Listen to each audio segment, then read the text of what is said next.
to vibrato or to not vibrato? That is the question I'm going to be answering in today's video. I'm going to guide you and help you to make really educated decisions on how and when you should vibrate certain notes depending on the music you're playing. Stick around to the end of the video, you don't want to miss this. Hi there, my name is Eric, I'm a violinist. Thanks so much for coming across this channel. I do how-to violin tutorials just as this one and other news videos. If you haven't done so already, please make sure to hit the subscribe button, hit the bell notifications. That way you get notified for when new videos come out. Also, it helps me out as a content creator to provide more videos for you. Okay, so to vibrate a note or to not vibrate a note. So we need a bit of context here. We use vibrato in many different ways.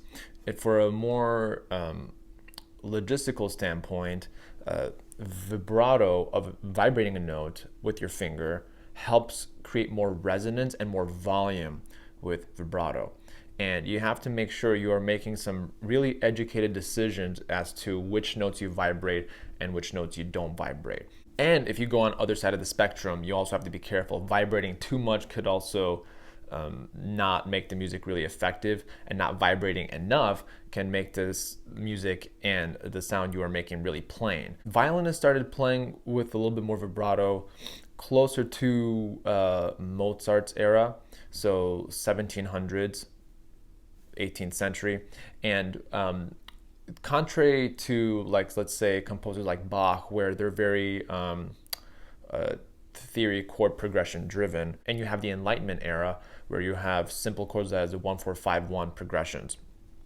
But Bach was very harmonically driven, so something that might work with vibrato in Mozart and beyond may not really necessarily be the case for composers like Bach or Telemann or Handel, those kinds of composers.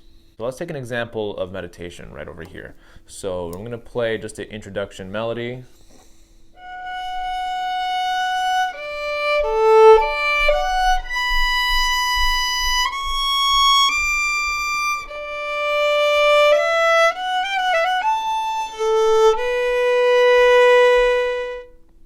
In a piece of music like this, without vibrato, it makes the sound and the music really plain. This is one of the cases where you can apply vibrato in certain moments. And if in this case, you could also vibrate each note, but you have to do it tastefully, and you don't want to do too much vibrato or else it's just going to sound just weird. Here we go. This is meditation with a bit of vibrato.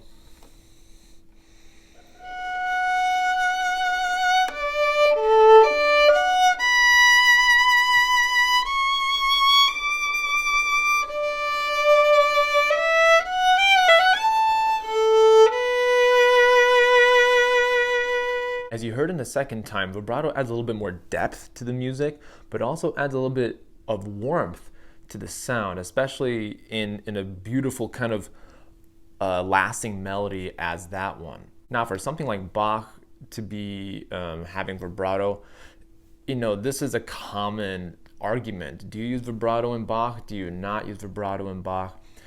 Depends on where you're coming from. If you're a Baroque violinist in the 21st century, of course you're going to resonate, no pun intended, you're going to guide a little bit towards a non-vibrato era, because vibrato back in the Baroque era was used mostly as an ornament. It wasn't used to kind of enhance the sound. So making really clear decisions for vibrato in the Baroque era is very important, especially if you are playing on a Baroque violin. The technology of the violin back then, they were not playing on steel core strings, they were playing on gut strings. The bridge was a lot flatter, the fingerboard was a little shorter, and there was no shoulder rest, no chin rest. All of that had to be, you have to play the violin without any of those things. And of course the bow is not the modern bow that we play on. With the modern bow, perfected by Francois Tourt, you are able to sustain a sound a lot longer. However, with a Baroque violin and a Baroque bow, you don't have that luxury, unfortunately. So you are dependent on the articulation of the beginning of the note to play with the good sound for Telemann, Bach, Handel, whatever. That's why there's that argument, like, do you vibrate, do you not vibrate? And you hear a lot of recordings now in the 21st century where, and even in the 20th century, where you have a lot of violinists applying vibrato. And there's a quote that I want to quote my friend on this, from when I interviewed him on the Everyday Musician podcast. And what he said, vibrato or no vibrato, as long as it's musical, then you're playing Bach the right way, or you're playing music the right way, as long as it's your way.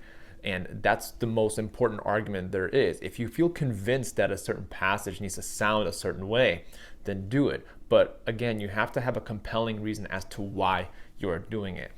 You can't just vibrate to vibrate, and you can't not vibrate just for the sake of not vibrating. You have to have like a clear decision as to why, and context is key.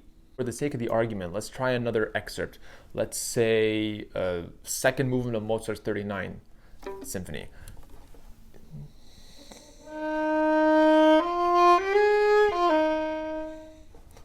Just that much. You can, and of course, if you're auditioning for orchestras, don't listen to this. This is a purely like conductor decision mentality right now. So you can play with vibrato or without vibrato. So let me play it once without vibrato one more time, and let me see if I can try making it as musical as I possibly can.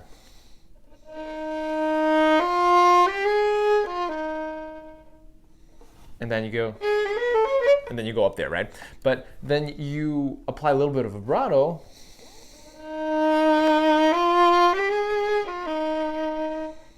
It's a different kind of sound, a little bit warmer, a little bit richer. And again, it depends on what you believe in. That is the most important decision that you have to make. Context is key. The orchestra in which you are applying for, what's their style, if it's purely Baroque or classical era orchestra, it all depends on you. There you have it. Those are my opinions on whether to vibrate a note or whether not to vibrate a note. And I think it depends on the context of the piece, of the period in which you are playing the music from.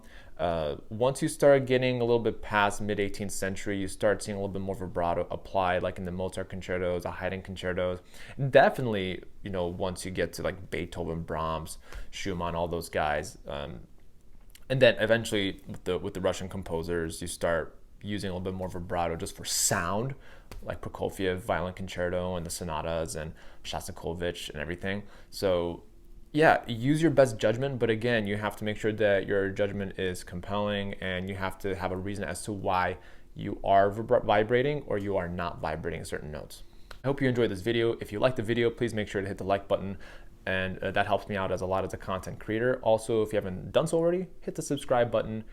Make sure that you hit the bell notifications. That way you get notified for when new videos come out. Thanks so much, and I'll see you in the next video.